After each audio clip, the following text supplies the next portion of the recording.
You guys yesterday on social media, and this was funny to see happen, Stu guys, because social media is this wonderfully corrosive, addictive thing that is super cruel and super mean and entertaining and funny and evil and great and awful. Mm-hmm.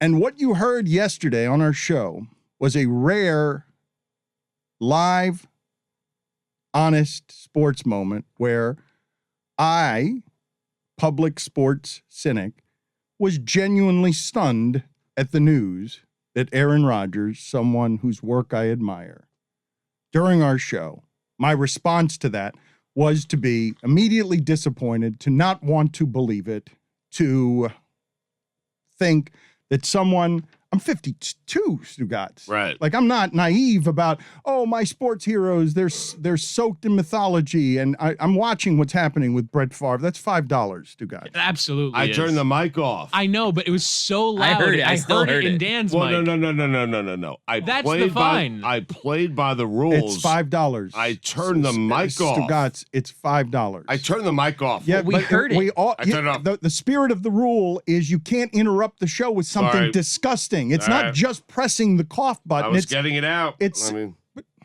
all right, I got $5. It was more I mean, mysterious that way because it was like a distant noise of like. I turned the mic off. Well, but he just- the voice sounds fantastic because I did doesn't it. A sound- metric ton of Not phlegm. great. it's just so I thought there was unpleasant. thunder outside. It's so bad, Stugotz. Like, I don't know. It's the Great. most you thing in the world to not take care of the only weapon you have. Like, it's the most you thing in the world. I'm giving you 20. I expect 15 Your back. voice, please just send it to a fund. We need to create a fund where Stugotz gets some sort of voice care because we need it for the next few years, and it's deteriorating at a rate of speed that is unhealthy, obvious to You the should be audience. guzzling throat coat tea. Instead, he guzzles heaters. We need. I have some tea. Yeah, we but need you it. need like to have like 5 of them a day. Okay. We need his voice. And okay, he agrees to Sure. terms, and he will, be smoking during the breaks as soon as 5 a day. we stop talking. But so you guys yesterday heard in real time the news delivered to me that not only was Aaron Rodgers, not only did he test positive, not only does it appear that he was unvaccinated, but also on top of that, it appeared that he lied to us or tried to camouflage the truth in semantics with immunization instead of vaccination. And now many of you are turning to me and for some reason thinking that I'm attached to Aaron Rodgers because I do love his style of play, but I thought I had shown you over the years that I very much can separate the art from the artist. What I admire about Aaron Rodgers is his greatness. What I've said to you again and again is a craftsman unlike any I've ever seen at the position, a mastery of a very difficult position, a wonder to watch work as an artist. And I've enjoyed talking to him because I've found him interesting. And I tend to gravitate toward the weirdos, the John Amichis, the Ricky Williams, the Aaron Rodgers. And so here we are yesterday in real time. And what you heard, honestly, was surprise, disappointment, and dismay. And immediately you guys went to the comparison shopping of let's see if Batard does this the way that he did Kyrie Irving. They love to do that. Well, let's backtrack a second on Kyrie Irving, because what I felt a lot on Kyrie Irving was you telling me, call him a name. Like people thinking I was defending Kyrie Irving. So people, because I understand, I'm willing to listen to another position compassionately at how, for example, a black man grows up in this country and reaches a point where he distrusts everything about the country, vaccine, scientists, everything. I was viewing that, trying to view it through his prism. Like, how do we understand, instead of just bashing these people, calling them clowns, loons, dopes, whatever, you backed me into a corner last week and you said, say something bad about Kyrie Irving. That's how I had been apparently defending Kyrie Irving, even though I called him reckless when this started because you guys want me to call him names. And what he did was reckless and what Aaron Rodgers did was reckless. And go ahead and smear them both as much as you want in the same sphere. I would say one of them does Flat Earth, the other one does State Farm commercials, but this ain't about race for me, Right. or not understanding the difference between Aaron Rodgers and Kyrie Irving. For me, it is often, like it is in sports, Stugotz, do you like a dude or don't you? Do you just like him? And there are a number of reasons that go into whether you do or you don't like him. Like, I don't know why you like Baker Mayfield and not Odell Beckham in Cleveland. I don't know why you're sitting there saying that that's Baker Mayfield is not at fault there, but Odell Beckham is, even though I've seen Odell Beckham be great. I haven't seen Baker Mayfield be great. True. And I've rarely seen a wide receiver who's been great. I've rarely seen him blamed for having a great quarterback. Like, that's kind of on Baker Mayfield. But as we talk about all this stuff, Stugotz, and it becomes something that is annoying, like it makes me want to fight like we're so often fighting, even in the playground of all of this silliness.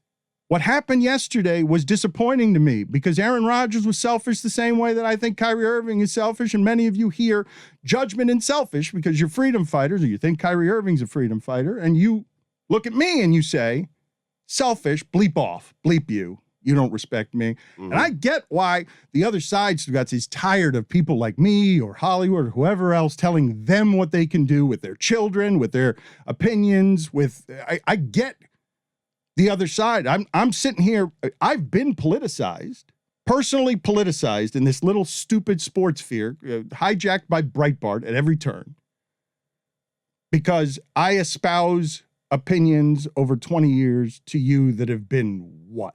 In this sphere, controversial, but fair. Well, just passionate, basically. Yes. Like, I'm not here to call Kyrie Irving or Aaron Rodgers clowns or dopes. Or you made me last week. You said, I mean, I did. You said, I didn't make you, but I mean, you understand what I'm saying, though. As it regards Kyrie Irving, whatever stance I took, all I'm trying to do is see how do we arrive at all these different positions, because we're all fighting all over these parts of the country, generationally, culturally, blacks and whites. And so you throw in my face, treat Kyrie the same way you do Aaron Rodgers. Man, bleep off.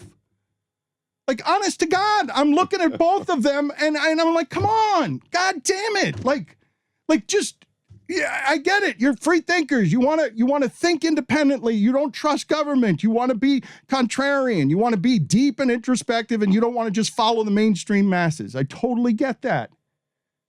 But both of them, like, deeply disappointing to me as sports figures right now, even as someone who can separate, Stugotz, the art from the artist, because what I respect about Aaron Rodgers is what he does at work. Right. It's all I care about. I don't want to judge him as a leader, as a societal free thinker, or any of these things. He's just an athlete I gravitated to because, here's an interesting person who seems different. But I understand fans who want you to treat Aaron the same way you treated Kyrie. I mean, I don't even think it's a bad thing. You've earned the right, like Dan, over 20 years of doing this and longer in the newspaper, where people know that you're going to be fair most of the time. You're going to be thoughtful most of the time, just about every time. But I'm okay with fans making sure that we treat Aaron Rodgers, someone we have a relationship with because he's been on the show, the same way we treated Kyrie Irving. And that's fair. Yeah. And I don't object to that. What I object to that is what you got yesterday from us was the honest moment where I learned it before I processed it. Right. Like, I was legitimately disappointed. I was surprised and I was disappointed. And it took me a minute to sort of formulate. And you're right there, though. As soon as I'm trying to sort of figure out, well, how do I feel about this? You land with, make sure it's the same as Kyrie Irving. Bring it with the same intensity. Let's fight about the virus. Let's fight around sports. Let's fight about white. Let's fight about black. Let's, you know. And it's like, no, I just want to fool around with this. This is a stupid sports thing. I just want to come in and fool around. I don't want to be talking about this vaccine shit every day, dividing everybody more. I want to be the escape hatch where you guys come because you don't want to talk about the bullshit that clouds your daily life when you're not unhappy at home because of the pandemic and work. But you're also, when people ask you to do that, you're also saying as a human being, you're not allowed to take someone's priors and apply them to the future. Like, you do think differently about Aaron Rodgers than you do about Kyrie Irving, and that, of course, would affect your perspective going forward. Like, if someone I really liked and respected all of a sudden came out against the vaccine or against something that I strongly believe in, then it would take me a second to get to fully condemning it because, yeah, you do have a you don't have to apologize for that. Exactly. Like any human being who has priors with someone would kind of have to go through some bargaining before they get to wanting to rip the guy publicly on a very large platform. The appearances this show has a relationship with Aaron Rodgers. You have a relationship with Aaron Rodgers. You're not friends with him, but you do have a relationship. I was out in Tahoe. He gave me a big hug. Like, That's the perception. So when this, I mean, that does not constitute a relationship. Like no, that, but there is a relationship with the show. He likes the show, and we like Aaron Rodgers. Yes, that is correct. Yes. But we've liked Aaron Rodgers because he graces the show. Like, not everyone's doing that. He comes on, Correct. and he lends us, like he lends McAfee, he lends us a hand. Man, I've been on the phone with Aaron Rodgers where he's like, bleep ESPN. All these guys are taking their brands wherever it is they want to take them. And Aaron Rodgers is also like friends with Portnoy. I don't know what he's doing. I don't know the things that made Aaron Rodgers distrustful the way he is. We don't know anything about what's going on in his family, Stugotz. I don't know why he's that kind of distrustful, just like I can't possibly understand how Kyrie Irving arrives at a place where, as a black man, America has done so much harm to him that he thinks that now he's fighting on behalf of the voiceless and nobody understands specifically what his cause is. That's where we are arguing about this crud in this country. And what I would just say to you is that I feel like I do a pretty good job of separating art from artist. I like him. What I respect about him, and this is not a loved one, Stugotz, all over America, you know how many families are disintegrating because they've just looked at other loved ones and been like, oh, wait a minute. Oh, we're not on the same side. Right. Like, we never talked about this stuff, but You feel like that's- families. No, what yeah. I'm saying is that I don't feel like that about sports figures. You know how I reacted to Tiger Woods. He didn't betray me. Like, these are not honest relationships. I have an honest relationship with Ricky Williams. Like, these are not. Aaron Rodgers has called the show a few times. Like, I don't vacation with him. I've never seen him in person. But you've also, I mean, you like who he is as a public personality, though. You've enjoyed talking to him, and like you're able to, like, the most recent South Beach session that we had with Aaron Rodgers was you kind of asking him about some very personal things, and he was open and provided a really good interview. And so you're kind of like contrasting that with this. You're going, the hell? And like, it takes a second. It was disappointing in real time, surprised and disappointing for that reason. And when I step back from it, I can say to you, I like Aaron Rodgers' work more than any quarterback I've ever seen in the history of the position. Mm-hmm.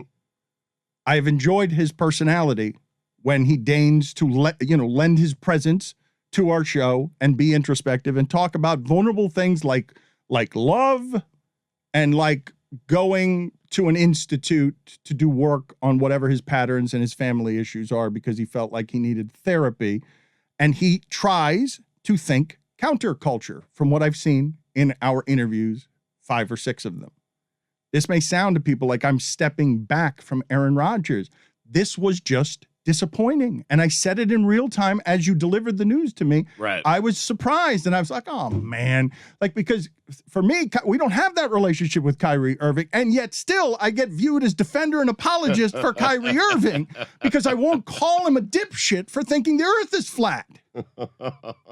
I took care of that for you. I know, but everybody was doing Yeah. that. Like, consistently as a sports show, I'm the one who arrives after you can easily drag someone and say, okay, now let's talk about it from this perspective. Because we can all do that one. It's the easiest thing in the world to just shit on Aaron Rodgers yesterday. Like, what a fool, liar and fool, cheat. It's the new A-Rod. It's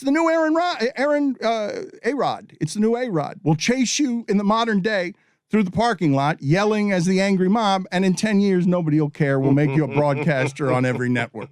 I do think the lying is why people came down very anti-Aaron Rodgers yesterday, because people have their own opinions on things, but as soon as you lie about something, everyone hates a phony and a faker, and that's what he did. And I think, the punishment should fit the crime, and the Packers should have to forfeit all their wins this season.